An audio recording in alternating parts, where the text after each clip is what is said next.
Momma Braga, força do coração. Momma Braga.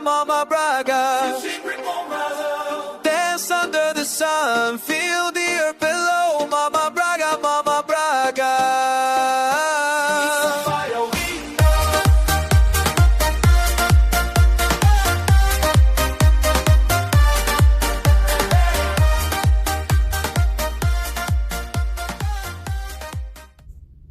Hi, Melanie here, aka Momma Braga, and I am so excited. This is a special Momma Braga Unfiltered episode. We are on the road.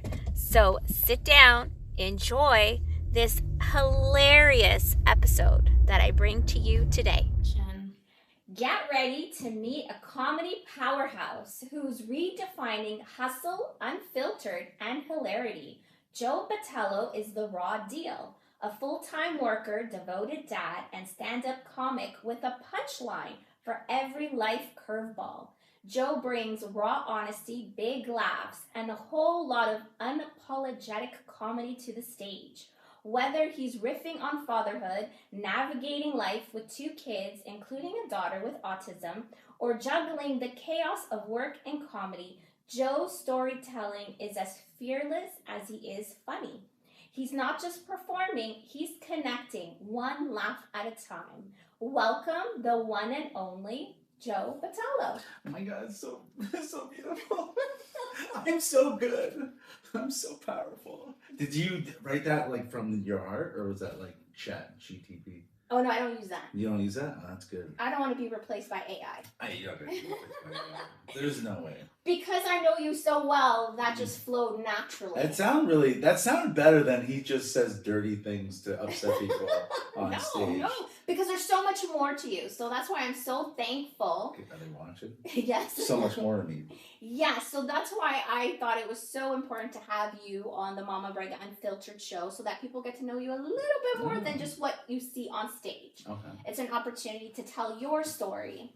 Thank you. I mean, I always love being in the company of beautiful women, so Thank I was you. like, I'm not doing this on Zoom. I'm going to drive. And now your sister's here. You guys can't see her, but it's 2 Bragas for the price of 1. There you go. And treats. These are real, natas. Yes, they are. From the Portuguese bakery. From the Portuguese bakery. So how have you been doing, Joe? You actually wrote that down. How have you been doing, Joe? He's showing all my secrets. You have to write down, how have you been doing, Joe? Just so I don't forget. I'm on Okay, I have been doing very well. I've been doing well. Comedy-wise, I'm doing good. I try to get in a lot of shows, but it's, like you said, juggling a lot. Work, and then, just getting some good shows. Had a good weekend last weekend. Open up for a real Portuguese comedy legend, Mike Rita. I upset half his audience, but that's fine. Oh, really? Yeah, a lot of old people. They're like, I started talking about like my foreskin. You guys know what foreskin is? Yeah, that's what I was talking about. Right away, click. All your fans are like, ugh.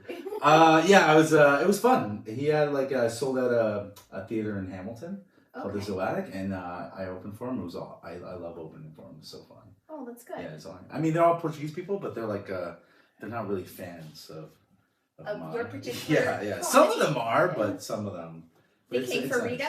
Of course, yeah. He's like, I can't believe how he's still awesome, and he just has a huge following. People love him for good reason. So. Oh, that's good. But for those, a lot of my fans won't know you as well as I have known you throughout the years.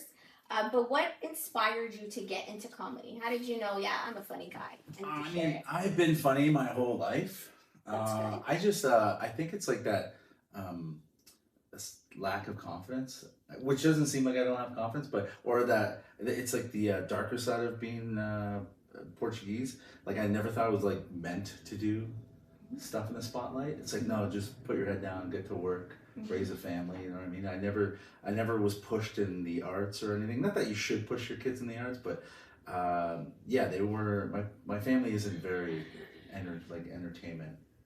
They're like, get a job, clean toilets and pour concrete, and that's it. So but I started feeling what changed was, I think I just started feeling more confident, and I just was the real change. Let me see. I became a union rep, And then I really liked talking in front of people, and I did health and safety for work, and being in front of people made me feel good. And I also taught like courses. I would teach like health and safety stuff, and I really liked that part. I didn't care about the health and safety at all. I just love being in front of a crowd. Be like Saturday morning at like some union hall, and I'm doing like falling at or working at heights, and I'm like, this is awesome. I'm killing it here. And then I just said, let's do it. So 11 years ago, I went to an open mic, and I've never stopped. Oh wow! Look So, at that. 11 years. You're getting that. But I've been funny 11 years. That's a long Well, time. Is that a long time? Yes. For 11 years? I should be better than I am for 11 years. But you are. You're so funny. I know. Stop it. I'm hilarious. This is my biggest fan. Yes, number She's one. my soda pop. It's my soda pop sec. You guys don't get it if you don't know. All right. So do you have like a specific routine that you do to prepare yourself?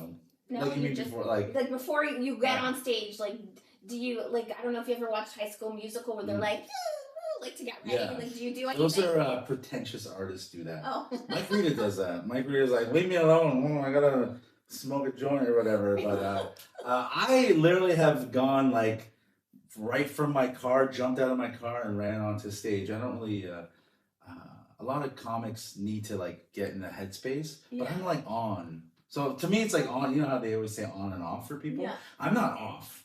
I'm not on. I'm just like I just am. Just you. Yeah. So it took me 11 years to figure out how to do this on stage because like I wasn't like this is how I am just normally. So I'm like, how do I'm always funnier off stage than I am on stage. Oh. So now I finally figured out how to do both. Both at the same time. Yeah, because it's like hard. Because again, a lot of comics are like, comedians are literally the most boring people you can meet like in real life. Like they're very boring. So they're only funny on stage. Yes, 100%. Oh, wow. But not Joe. Not me. Joe is funny on and off thank the you. stage. On and off stage. That's good. Yeah, again, like funny is the funniest people I know aren't even comics. Not that they're not. They are a lot of funny comics, but off stage, they're not that. No, not funny. They're depressing. They're very like, I'm an artist. You're not an artist. You talk about your penis. You're not an artist. You talk about like the TTC. It's like that's not art. Yeah. But yeah, I don't have any so preparation. do you feel like extra pressure to always be funny? I feel pressure before I go on it if the other acts are better, if they're doing really well. Like so I headlined my show last week and everyone was like everyone was killing it. They were like so good and I was getting nervous because I don't want to be the headliner and not do well. I did a Christmas party this last Christmas, and the girl before me was killing it. And her comedy is kind of like mine. She's doing a lot of crowd work too. And I was like, God, I can't look better, like worse than her. It had nothing to do. It's just like the pressure is to be like, if you're a headliner, to be a headliner. Yeah. Like so, when I opened for Mike, I did great, fantastic. But like when he went on, it's like the whole atmosphere switches. You can tell he's the guy. He's why they bought the tickets. Yeah. So like that's the pressure I feel when I'm doing that. When you're the headliner. When I'm the headliner, that's where the pressure really like not when you're opening or hosting. I don't really feel any pressure. Oh, that's if I'm the reason you're there, I really feel you want to bring it for them. Yeah, and even then, should prepare more. But I just kind of like I don't know. I just kind of do my thing. So it's like authentic though. You're like it is. You're very authentic. Thank you. I mean, thank you. Oh, you're so nice. I should bring you to my wife and talk to her.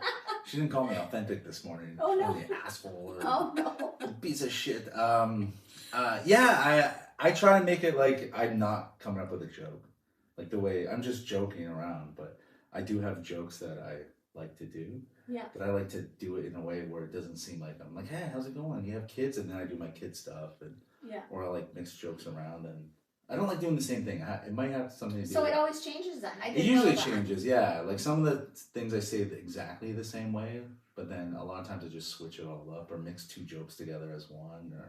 But there's a lot of crowd work. I do like doing a lot of things on the fly. Yes, and I was gonna mention that. So you beat me. Like, what makes your act best? Is it that audience interaction with you? The most perfect, my favorite sets have been the mix of crowd work or like on the spot, like jokes and my preset jokes or whatever. Yeah. But yeah, I don't like, so for TV, I wouldn't be good for TV, because for any TV spots, you have to send them your act. Oh, So like every nice. I said this dot dash, I would just go crowd work. I might mix foreskin with native wife and blah blah blah. Like I don't have like, and a lot of people have these like, and they go like they do, you know, Natish bit, car trouble bit. I don't do that. I just go, which one do I want to talk about today? What do I feel like? So that's good. yeah, it's good, but it's also bad because I do bomb hard. So when I bomb hard, it's hard. Do you ever feed off the audience? Like, this Like, audience yeah, would like like- this kind of joke. Do I read the audience? Feed off the audience is from the crowd work, but I don't know if I can tell. I can tell if they are open to dirty, but at the same time, if I'm doing my job well, they'll do whatever. They'll react any way I want to. To react. So, because to me that's the best too. It's like when I walk in, because I've performed for every type of crowd. I've performed for woke. I've performed for old people, and it's like if I'm doing well, if I do it, if I'm on that day, it's like they'll laugh at whatever I say. Yeah. Because like that's the whole thing. You have to make them. My thing is like make them laugh. Yeah. So in a very non-aggressive. What do you do when people don't laugh? Just carry on. Keep going? Yes, carry on or bomb really hard. Does that like hurt your ego a little bit? No, I mean ego is it really what's the word? I forget the word, but humbling. Comedy is like very humbling. That's good. It's like super humbling. Like again, like Friday, I'm like in front of 500 people doing great. Oh my gosh. And then Saturday morning, I have wet boots on. I'm scraping a roof. So it's humbling. It's very humbling to do comedy. Yeah. But it's also like a wicked high. It just feels so good. Well, yeah, I find comedy very vulnerable. Like you're there and you're sharing your life. Yeah, when they don't laugh at what you're saying, they don't like you. So I'm like, that's everyone here doesn't like me. Oh my like gosh. this is terrible. But yeah, bombing sometimes is fun, but try not to bomb. Everyone bombs, but like especially for someone like the average comic who doesn't have a room full of their fans. Mm-hmm. I don't know if I do want like a fan base, but at the same time, you can get very comfortable and they just laugh at whatever you're saying because they love you. Like if you saw me too, if I saw Chris Rock, I would just be like smiling because it's Chris Rock. I don't even care what he's saying. I'm like, this is great. But I like for me, I'm in front of so many different crowds. Like I have to learn how to make everyone laugh. And That's hard. It's hard. I'm really good. I work hard. We know. It's different muscles. Thank you. Sounds too serious. I feel like I got. So we kind of know what your comic style is, but what would you classify it as? What I classify as like I know it's like unapologetic, yeah, raw, honest, I would just say and dirty. Yeah, I would just like very simple dirty. I'm a dirty comic, but yeah, dirty comic storyteller. No, not so much storyteller. Yeah, I'm just a dirty club comic. Very simple. I know you talk about like family and stuff through your comedy. Have you touched upon like being Portuguese? Like yeah. But like, I do it in a way that's not complimentary though. Oh, of course. Like I don't, and even like the stuff, like I don't go. I really just want to make people laugh. I don't go up there with a message, or even like the stuff about special, like my daughter having special needs.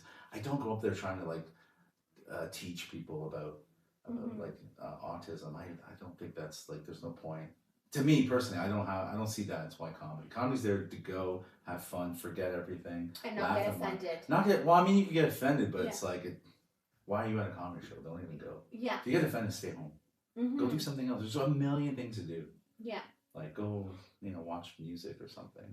And have you offended someone really bad at a show? So I've been banned from. Oh my goodness. I've been banned from shows. You want to hear bad ones? Like really bad ones? Sure. So I got banned from a show once because a lady was like, she was like picking on her husband for laughing at what I was saying. Oh my. Because like again, sometimes I come off, especially early on, I come off more like just more not like racist-y kind of and misogynistic and kind of like just the way I was doing comedy. And she did not like me at all, and she was like being mean to him, and I didn't like seeing that. Yeah. And then earlier she said something about losing a kid, and I was like, "This is why God took a baby away from you." Yeah. And then I got banned. Oh wow. I was taken off. Yeah, it was like bad. I've been banned from a lot of shows. Yeah. Oh, wow. I'm a bad boy. Bad boy in comedy. Fired from jobs and banned from shows. Yeah, well, again, if you do comedy the way I do it, you're gonna ruffle especially some feathers. learning. Like I really was like I wanted to do comedy a certain way, and I had such an ego. The ego comes from me wanting to do what I want to do because I'm like I came in as a man already, as a 35-year-old man with kids. Like everyone doing comedy is like 18, 19, 20 years old. And they don't even know who they are yet. I'm already I have a family. I know who I am. It's just me figuring out what I want to do with this. Yeah. And a lot of guys and ladies my age come in and it's like kind of an escape, almost. It's just like a thing to do. But like I'm like, what do I want this to be? Yeah. So I'm like trying to be good at comedy and also, but it's like hard because the way I'm doing it, I'm not just like I look like a gnome that like joined Al Qaeda or something. I'm like I'm very I don't care. I'll say whatever is in my head. Yeah. So. Do you have a favorite show in mind? Like a favorite show that you've done, like in the past, that still stands out as like one of your favorites? So there was a show in Niagara Falls at Grand Central that early on, that's the only show I did well.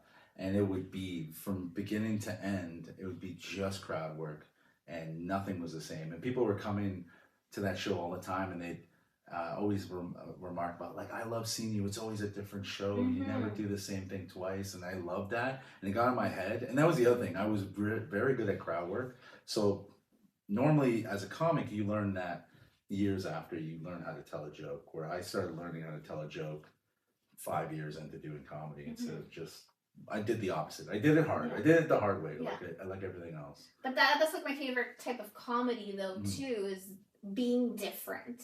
Like I'll go see a specific comic like one time, but then I won't go again because it's recycled work all the thing. And I'm like, oh, do I want to hear this joke again? It takes a while too. Some people like do a year. Most people do, especially like the level of comedy, like not like super like American superstars. It's like 5, 6, 7 years. People tell the same joke over and over again. Yeah, that's tiring for me. Yeah, especially if you like you become a fan. Because that's the big thing about comedies. People are going to attach themselves to you and they're going to come and you're going to say, hey, come to my show. But if I'm going to do the same thing over and over again, why would they come see? Yeah, exactly. So it's boring. Recycled work. I don't like recycled work. Yeah, recycling. We don't like recycling. Yeah. Momma Braga hates recycling. Recycling work. Why are those kids in China making all of this? If you're going to just recycle it, might as well keep those kids at home. But do you have a specific joke that you like to recycle? There are a couple. I like doing. There's a land acknowledgement joke I personally love a lot. There's a new joke about working on the school board. I won't even say it. It's like it's very dirty, but it's like so outrageous. I love it. There's a Terry Fox one I do. Again, like I like it, so I keep doing it. So if I get bored, there's the Portuguese one I keep doing is the one about my dad fucking my mom. So it's I remember that one. Yeah, so that's the one I do all the time. I changed it like on Friday. And I added a bunch of new, because it was mostly Portuguese people, so I had to like do more Portuguese jokes. But yeah, I like doing it just because in my head, every time I do that joke, my parents are upset. So every time I get on that stage, I'm like, how will I disappoint my mom and dad? Have they come to see Never, the show? never.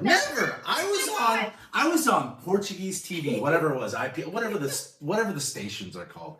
And I'm like, Mom, look, they're doing a feature on me. Papa, come over and look. And they're like, the barbecue's not working. And my mom's like, I have to go get bleach. And I'm like, they weren't even watching me. I was on Portuguese TV. It was like, I think it was IPTV. Great, like they were wonderful people. Wow. They did a segment on all the the 3 or 4 Portuguese comedians. They did one on Comedy Portuguese. They did one on Mike. They did one on my friend Jeffy. And it was like they were just talking. We were talking. My God, and it was like, and it was clean. I was very clean. Yeah. And so it was just like it was an interview. Wow. It was like, I know, and I was on TV. My mom's like, wow. No. And then I go, yeah. Guess what I'm gonna say about you? You like fucking dad. You fuck dad. What? I mean, that's why we're all here. Your parents had sex. Is that weird? Yes. Is it weird? Do you ever mention that to them? Oh my God, like, yes, no. What's going on? Unless I want to die early. No, there's none of that talk. You know, my sister's laughing because she knows. No. Are your parents very strict? Like growing up? Like very strict. Are you guys very religious? No, like no, not like. You guys don't like donate half your income? Oh my to- God, no, no, no. No? No. My parents were like fake. Like, Oh no. Like fake churchy. Oh. Like going to like a thing and like, what's it called? The auctions? You guys ever do that? Like a fascia? Oh, I think, yeah, when we were younger, when we Yeah. lived in Toronto, yeah. Do you fascias be like trying to outbid the other guy? And then the rest of the week I'm eating peanut butter sandwiches. My dad paid $500 for a bottle of wine, then Oh my donated it back goodness. to the church. No, our parents never did that. I don't think there was any I don't see extra many funds for Jesus that. things here. It's No, no, married. no. You don't have a grandma that's like a vavo that's all in black? We used to, yes. And then with the rosary every day? I can't remember. She was both of the two grandmothers that we did have were really sweet. Okay. Yeah. So was mine. I only knew one, but Oh, yeah. she was ours very was religious. great. She was very religious. She would have not liked my comedy. Oh. She was saying, what happened? You hit your head or something? Well, talking about family, so you do have a daughter. I do have a daughter. I have a couple, maybe. Oh, no. You have a daughter and a son. Yes. Both on the spectrum. No. I was going to say, that's news. No, my son's just a virgin still, 20 years old. Anyone watching this, any Portuguese woman want to date a virgin, doesn't have a license, check out my son, Logan. Very handsome. How old is he? He's 20. Okay, I was gonna say, hopefully he's over the age of 18 or else you'd What? be in trouble. Are you gonna You'd date be him? pimping. No, I'm happily married. She's very happily married. Yeah. She says it so angrily. Yeah, she's like, I'm married. Stop pimping your son. Yes. I wouldn't pimp a Pimping child. your son.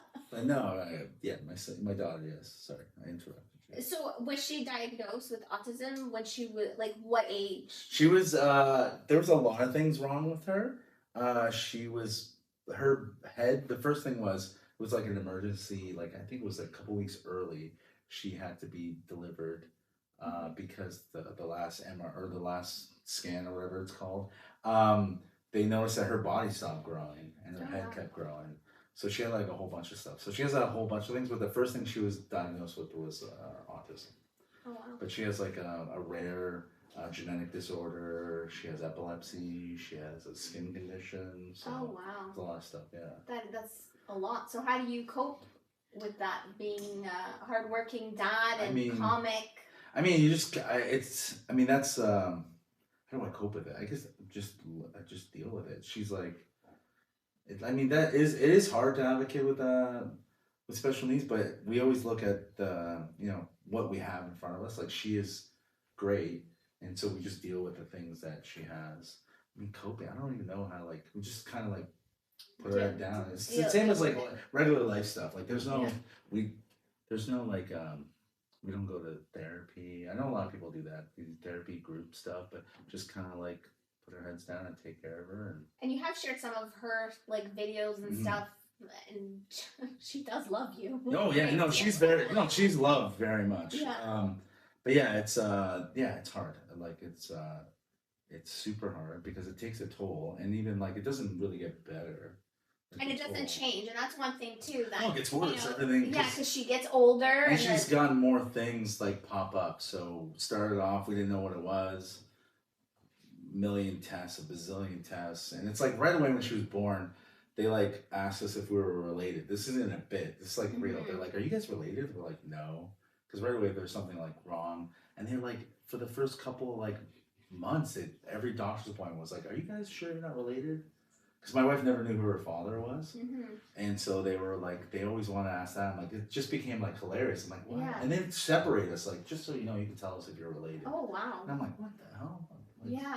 But I've never heard that before. yeah, no, that was like one of the first questions, and it was like, it was getting to my wife, but it just gets it's like it's a long. There's always the worrying about your kid never stops. Never everyone here is a stops. parent, but it's like just worrying about stuff. Like the worry just there's no relief from it.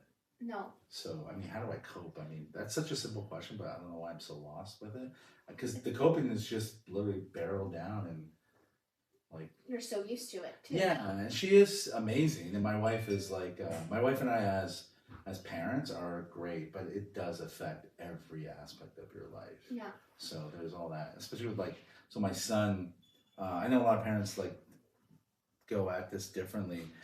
We raised him to be like, this is part of your life too. You have to take care of her with help with us, the sister. which is like a lot of responsibility for a kid, but it's like I just didn't know any other way to do it because the one thing I always loved about my family, like my parents, was like we're one unit and we're doing everything together. Yeah. So like we all went to work, we all helped work, we all helped with my grandma who had diabetes, and her health was failing for years, and my sister like stepped up a lot, and she was amazing with my grandma, and it was just something I'm like, this is what we do. It's like my son's gonna be part of it. So but yeah, Those are great family values. coping, I guess, is just loving her more and more, I guess. But it gets tiring. Like it's starting to get like, there's no relief. No, because just because she gets older doesn't mean that it goes away. Well, then you get older too. So the epilepsy is probably the hardest thing because now it's changing, and it's like physically we're all older. I'm still jacked. I'm more jacked now, but it's like hard to like deal with like this.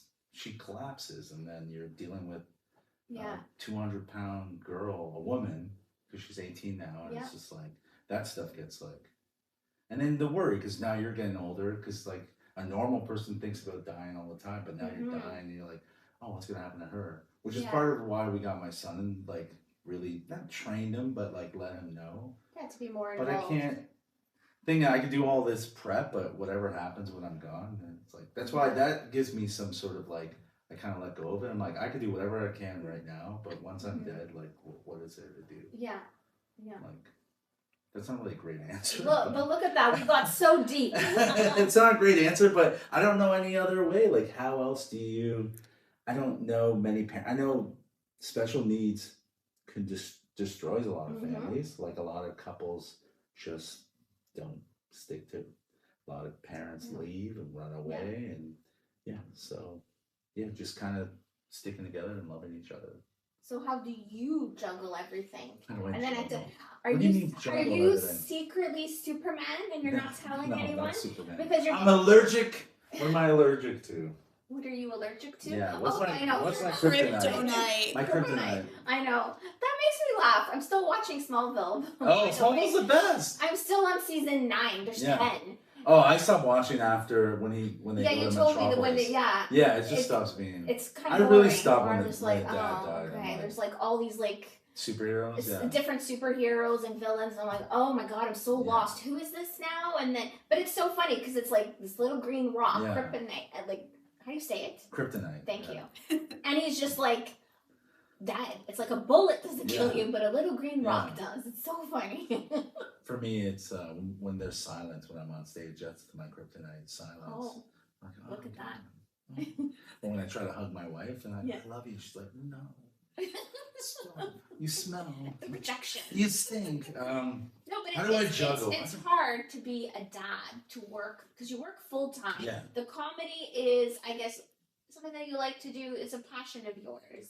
It's not even like the comedy is. A lot of times when you do comics are like, I'm a comic first, and we ruin our lives. So if you get into comedy, it most of the time ruins your life. Comedy. I'm telling this for real. Marriages break up because of comedy. You lose your job. I lost my job because of comedy. And this sickness that I'm a comic and I'll do whatever it takes to be a comic, which is like doesn't pay, but you love it so much. So it's like, it's not a passion to me. It's like when I think of myself, I'm like, I'm a dad and I'm a comic and I'm like a guy, but it's like, it's just part of who I am. Yeah. So the juggling is like, you juggle it because I want to do all these things. I want to be a great dad and I want to do comedy, and the work, I have to work because I'm not making enough to pay for everything as a comic. So juggle, I don't know how to, like, it's always a weird question, like, how do you do it? I like just do it. It's like I don't think about it.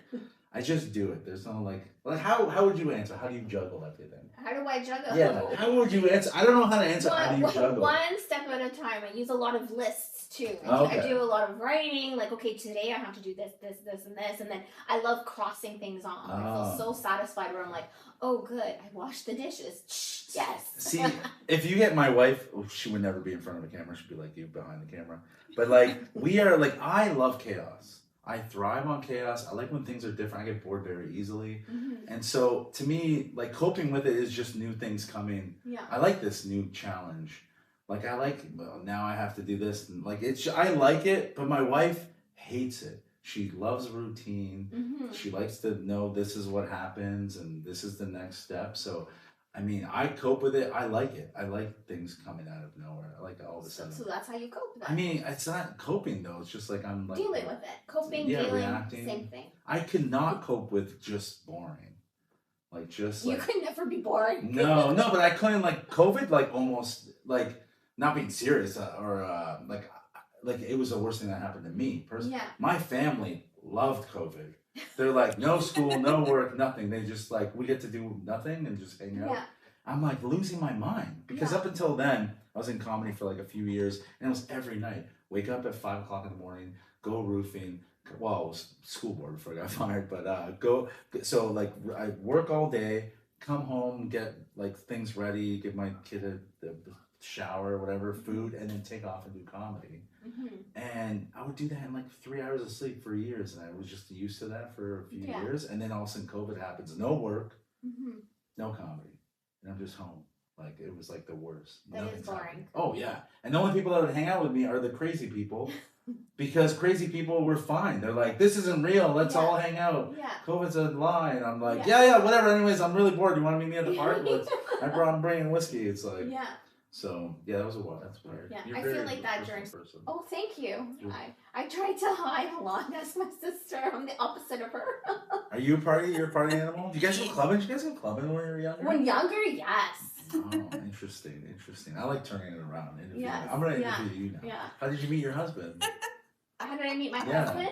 Was it at a club? Oh my God, no. It was where I used to work at, which is actually close by here. I used to work at Byway. Byway? Yeah. I hated Byway. Oh my God, I loved Byway. How do you like Byway? Everyone made fun of us when we shopped there. Did you have shoes from Byway? Oh, I had everything, and I got 15% off. And you never got made fun of? No, because it looked like name brand. No, it doesn't. Well, no one made fun of me. Did you have dumb friends? That's probably why. I don't know. My friends are like, those are Velcro shoes. Those aren't Nikes. I'm like... I was never into name brand, so I wouldn't really care if anybody made fun of me. Yeah, people made fun of me all the time. Yeah, I'm sure everyone made fun of me, but I didn't care. That's good. Confidence. Yeah. So I met him through Byway. He was working at Byway? No, we had mutual friends. So one of his friends was dating someone who worked there, and his friend was like, "Oh, I think you're gonna really like this girl." And then he came to see me, and I didn't think nothing was gonna happen because he was very mute. Like it was one word answers. Like I asked them very important questions at the age of 19. I'm like, "Do you work?" Yes. Okay, good. That sounds like a. I'm like, "Do you drive?" Yes. Okay. Wait, this is how you courted your husband? You're like, yes. Do you drive? Yes, those were important questions because I was getting so tired of having my heart broken so many times that I'm like, listen, there's some questions I need to ask you in order to see if this will go anywhere. This sounds like super old fashioned. You just showed up yes. and goes, I'm here for the interview. Yes. And you sat down Byway. And then I gave him my number because he passed. He passed away? Oh. No, he passed the test. Passed the test. And then he took like 3 days to call me, so I thought, oh, this guy, he passed, but I failed. Yeah. But he's like, no, I had to wait. Why? Apparently, that's what you did back then. Oh. So he waited, and then and then it's been. He's never left me since. Does he talk now? Yes, you can. Okay. Yeah, he talks a lot. Oh, okay, all right, cool. Yeah, that's how. Yeah, but you guys didn't go clubbing ever? Did you ever go? Ding, ding, ding. Yes, our first date was at a club. Splash? No, not Splash. I don't even remember what it was. It was somewhere in Mississauga. It was like at Highway 10, and I didn't know him yet. And I was driving my dad's Pontiac 6000, and it stalled in the middle of Highway 10 before Dundas. Yeah. Which is like the busiest street in Mississauga. And the first person I called was him. I'm like, there's a little problem. I'm stalled. Yeah. And he came in his club gear, like all nice and dressed, and he's helping pushing this car. Good, you passed. That's a real plus right there. Yeah. And then I said, oh my God, I need to bring it home. But, my dad was very strict. So I'm like, oh my God, how do I explain the guy? Yeah. And then, but my dad saw that I was so upset because, his car broke down. So he, and I said, oh, that's my friend, my friend's friend. That was the only way to get away with it. I didn't want to tell him it was a date for me. Yeah. He wouldn't let me go. So then my dad's like, okay, it's okay, you can go. And then Yeah. Look at these secrets revealed on Momma I know. Braga. Oh my God. Momma Braga. Let's turn it back to All you. right. How did I meet my wife? There I was. Yes. How did working out at How the long gym. have you guys been together? Oh, too long. We met in. We went to college together. Oh, nice. Yeah, we both took law and security, and we both did not become police officers. Oh, it's okay. But I failed my physical. Yeah, we met there. I didn't ask her out though. I was clubbing. I was at a club in Hamilton called Liquid Kitty, and it was like I went there, snuck my brother who was underage, used an old ID, and then my friend David, his brother Brian, snuck him in using his ID. Back in the day, you could do that. They, I think they were like 17. And so we went to the club, and my wife was there with like little, they used to wear overalls. Remember back in the day, it would be overalls? I think we were around the same age. Yeah. And she had overalls and a little teddy bear knapsack and a little crop top. Oh my Saw God. a little belly, and she had a little belly ring. And I was like, I love you. And I had to like fight. And back there, like back then in Liquid Kitty, was like a ton of just Spanish men. Spanish men would just be like waiting till like 1:45 until the end of the night, and then they'd pounce on women. But like I was like fighting through them, and then it was like she goes, "You went to school with me." I'm like, "We did," and then we danced, and yeah, and then we've never looked back. We've looked back a lot, but like no choice. You gotta stay together. Nice. But yeah, we've been together for like 20 something years. I think 25 is like next year. I think 25 is next year. Oh look, 26. 26 years? For wow! Me. Yeah. Congratulations. Yeah, see. It's been that, and you've been. How long have you been married for? Why are you putting? I'm married and I'm happy. Leave me alone. 9 years. That's it. So fresh. So fresh, so clean. So fresh. You still love each other and hold hands and stuff. When was the last time you held hands with your husband? Last time? Yeah. Yesterday. Wow, what the? At the mall. I'm gonna clip this and send this to my. Yeah, at the mall. He kept saying, "Oh, you look so nice," and I'm like, "Oh, thank you." And then he kept holding my hand. I'm like, "Okay, this is too much." And at the mall, like, let me walk. Oh, my wife's having menopause, and she held my hand because she's having a hot flash. Oh. So I mean, menopause is helping me out, and menopause has been a great help in my relationship. Oh, that's good. Normally it ruins a relationship, but she's like, I'm so hot, I'm so sad and old, and I'm like, it's okay, baby, I take care of you. Oh, I like old people. You remind me of my Bobo. And he bought her all black to wear. Oh, look at that. Yeah. Anyway, sorry, go on. It's okay. Have your kids heard your shows? Yeah, have they? Have they been? Have your kids heard your show, Momma Braga? Yes. Have they shared their thoughts with you? Yes. They have. What are their thoughts? My daughter says some of your shows are cringy. I'm like, oh, thanks. Cringy? Yeah. You know what? I'm not. No, I'm not. I'm gonna keep those gifts. Okay, now you could ask me. So have your kids been to your show? I used to take my show. I used to take my kids to. I used to take my son a lot. Mm-hmm. My son was there the very first time I got a picture taken with a fan. So it was so nice, and he thought it was so cool. So he was like young. I think he was 10 when I started, and I used to take him as much as I could. Yeah. And then sometimes I was forced. One time, another time I was banned from the Grimsby Public Library. I'm banned from the Grimsby Public. God. And I took my kids to that show, and it was I was told I could say whatever I wanted. Yeah. And so I took them. I left them in the kids part of the library, and I went on and said disgusting things about having sex with my wife. Yeah. That's who you're supposed to have sex with. Yes. And they banned me, and he loved it. He used to think it was super cool. That's so nice. And I was like, wow. But then he like stopped wanting to come, and like I used to try and get him to go to like Montreal with me to do a show, and he's like, oh, I want to go to Montreal. Oh, like, I know cool. That's like an adventure. And I hear him sometimes. So I was on a podcast called Kill Tony, and it's like huge. It's like a massive podcast, and I got on it. And he talks about it. Every once in a while I'll hear him talk to his like a friend online, and he'll be like, yeah, my dad's a comic. Oh, he was on Kill Tony. And they're like, he'll say, yeah, but he kind of bombed, so whatever. Oh my gosh. And I'm like, you piece of shit. I always get So your son said that. Yeah. Oh my God. I can't believe I was trying to hook him up with you. You know what? I'm glad you're married. I'm glad you said no to going out with my son. I'm so happy. Thank you. He doesn't deserve it. Sorry, go on. It's okay.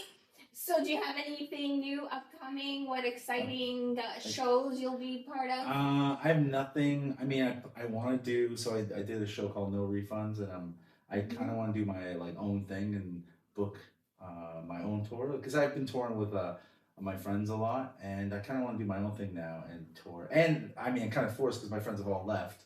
They're either in the States or in Toronto, so I'm kind of like, I'm like, I guess I got to do all this alone. And you're gonna try to the tour. Are you just gonna do around your area? I'm gonna try to go everywhere like I normally do. So I want to go back to the East Coast, but nothing right now. But so it's just in the beginning. Like I plan on doing Ontario a bunch. I want to go to the East Coast. I want to go back to Vancouver, British Columbia. Nice. I'm gonna stay away from Alberta. I hate Alberta. Alberta's the worst. Everyone watches Yellowstone. They think they're awesome. Yeah, kind of. The States is where like I want to end up doing, but it's so to get a green card is so. Oh, it's very hard. So expensive, and it's like to do comedy as a living. That's the way I do comedy. Is the only places to be in the States because. I mean, if you want to be a successful comic in Canada, you should be a corporate, semi-clean comic. Because there's lots of money, and lots of money in corporate comedy, lots of money in clean comedy. I can get a CBC, but I can't. Again, I'm just keeping it very open. There's nothing concrete right now. Maybe do some more modeling. I've done some modeling. Yes, For you Kate did Worthy. with. Oh my goodness! Yeah. They saw this and they're like, how did that happen? well, what happened was I love their product, Cakeworthy, cakeworthy.com. I love their I wear the stuff like they have a lot of Sesame Street stuff, so I'll go in there and drop $500 because my wife needs the same shirt that my daughter wears, and so I just kept reaching out to them, and I said, hey, I'd love to, and I would tag them on everything on my posts, and then they finally like messaged me back. They're like, yeah, we'd love to have you come in and do a couple. Oh my god! Yeah, so I did a couple like, some modeling superhero shots. stuff. Yeah. Wasn't it like the Monsters Inc? Monsters Inc. Is it Sully? Sully? You don't know Monsters Inc? Yeah, I always get the name wrong. I always did a think lot Scully. of this, like Sully. It's Sully. Is Portuguese? Is English your first language? No, Portuguese is. Portuguese. You guys learn Portuguese first? Well, not my sister. Oh. She was blessed by knowing English because of me. First. So your parents just talk Portuguese? Mm-hmm. My dad would be always talking English. I'm the translator. You're the translator? Yeah. The translator. All my life. Jason Statham. Momma Braga. The All the translator. Yeah. I'm stuck in Portugal. I need translations. So when I started kindergarten, I don't know what purple means. Portuguese. Sorry. I know, but then as time goes on, because I'm not with them all the time, that's why I talk to my mom every day. You talk to your mom every day? Every morning before work. I can't. I've lost, like I was telling your mom, I understand everything still, but like I sound like a little kid, like they're learning how to speak it. I don't. It's okay. My mouth doesn't like make those words that well. So I don't really talk to my parents, so I don't really see them that often. But I'm sure if you're like around a lot of Portuguese people, it's like riding a bike. It's strange. I'm in a house, a Portuguese house right now. Portuguese people, I have very like a mixed. I know you're very Portuguese, like you love the Portuguese culture and celebrate it. But I'm like very, like I have very like conflicting feelings about. There's nothing Portuguese. wrong with that. It's I never really did a lot of Portuguese till like the last 2-3 years of my blog. Because someone questioned, like my last name. Oh, is that Portuguese? And I'm like, yeah. They're like, well, why don't you write about Portuguese stuff? And I'm like, because there's a lot already. Yeah, again, if it's not your thing, like I will talk about being Portuguese all the time because I talk about myself. So it's like, but I mean, the whole Portuguese culture and stuff, all that stuff. I just have very mixed feelings. I love being Portuguese. I hate being Portuguese. I love it. I hate it. Very bipolar. Like most Portuguese. Love-hate very relationship. bipolar. There's nothing wrong with that. I love the food. I love the women. It's so beautiful. Yeah. So sweet. I have. Is that all the questions? Well, no. I have the rapid questions. Oh, okay. That you cannot see. Okay. I feel like asking. Can I ask you a question? What made you want to do this blog? Have you answered this before? Don't answer it if you've already answered it. On this podcast, no. Yeah. Why I started Momma Braga? This blog. I mean, the podcast. It was so on the blog. I do have an inspiring corner section. Okay. So I've always wanted to tell other people's stories. So lived experiences to help others. So to empower, inspire, uplift. That was the whole thing. But then some people didn't want to be interviewed where I would be writing about it. They wanted to do like an interview like this, like in person or through video, because they felt it would be easier for them to explain with their words instead of writing it down. So then I'm like, Okay, so this is very out of my comfort zone because I do not like being on camera at all. But 2026, I'm like, why not? Yeah. Let's change it up. Yeah, World War III. It's wild. Yeah, anything can happen. Yeah. Including getting me in front of the camera. You might have another baby. We don't know what's going God, on. no. We don't know what's going on. She might date my son. Isn't that crazy? She's Polly? What? She's Polly all of a sudden? Oh, Try to explain that to your conservative parents. Oh. Mommy, I know he's so cute. He's 20 years old. He's so nice. He's like a son. Oh my goodness, that's horrible. Sorry. So, are you ready for your round of questions? Okay. So no thinking, just answer it. Just answer whatever comes into your head. So, just as a kind of a backstory for people to know, you are a huge anime fan. I am huge. I'm a fat fuck. No, not like that. But you love anime. I do love anime. You love superheroes. So I got into I got this is because this is a sweet. You have to be sweet and sour in this podcast. I got into anime because to me, I think it's very important for us parents to continue to have a relationship with our kids. 100%. So I mean, our parents. I don't know how yours are, but a lot of our parents don't care about that. Mm-hmm. And I work every day to have a relationship with my son. So that was why I'm so into anime. And that's the only reason why I know anime. Yeah, because my daughter's very into it. It was cool. And I wanted to learn like what she was watching and know what she was watching. So then I started watching it with her. Yeah, there's a lot of things he's into I don't like. He's like, celibacy for life. Never get a look at a boob. I'm like, I'm not into that, son. You seen your mom's boobs? Massive, beautiful boobs. Beautiful. They were here when we first started. Now they're here. It comes with age. It comes with age. We all and a lot of breastfeeding. Oh yeah. Try to pull them off. That's my kids would just dig in there. And I'm like, this is why I don't like you guys. And no, sorry, go on. Joe's like, it's my turn. It's my turn. There's two. What do you mean I can't have the other one? My wife can't. She can't multitask. Yeah. If I had milk coming out of my boobs and I had 2 kids and a husband, everyone gets a chance. Let's there you go. Boobs sharing is caring. Sharing is caring. There. Sharing. Something we learned on Sesame Street. That's true. See? Put some in your coffee as you go. Oh yeah. Did you guys ever have that? Oh, you guys don't drink. Yeah. I won't tell this story anyways. Okay. Sorry. Cut that. So, cut that. Number 1, which Portuguese phrase hits harder than any superhero punch? Juiz na cabeça. Oh, there you go. Juiz na cabeça. And I'm like, Mom, I'm your son. I have no brains. You had no brains. Papa has no brains. You think I'm going to have brains all of a sudden? Juiz na cabeça. There you go. Number 2, if comedy had a cheat code, what would yours be? I'd become black. It's super easy to be a black comic. It's super, or gay. Black or gay, I wouldn't even be here. I'd be like, who the hell is this lady? You don't have 1.5 million followers? I am not doing this. Be black or gay. Okay. Number 3, what's the funniest thing your kids have roasted you for? Oh, what's the funniest thing? Oh my God. I mean, I don't know. I think again, Kill Tony probably, my son. Like, that's such a huge platform to bomb at. It was that, him roasting. He goes, you went to Texas? You went to Austin, Texas for that? And you bombed. Yeah. My interview was really good. Anyways. It was just his point of view. It hurts. Didn't matter, right? It didn't matter. Number 4, which anime character are you accidentally most like? Oh, who am I most like? Who am I most like? Not who I want to be. Who am I most like?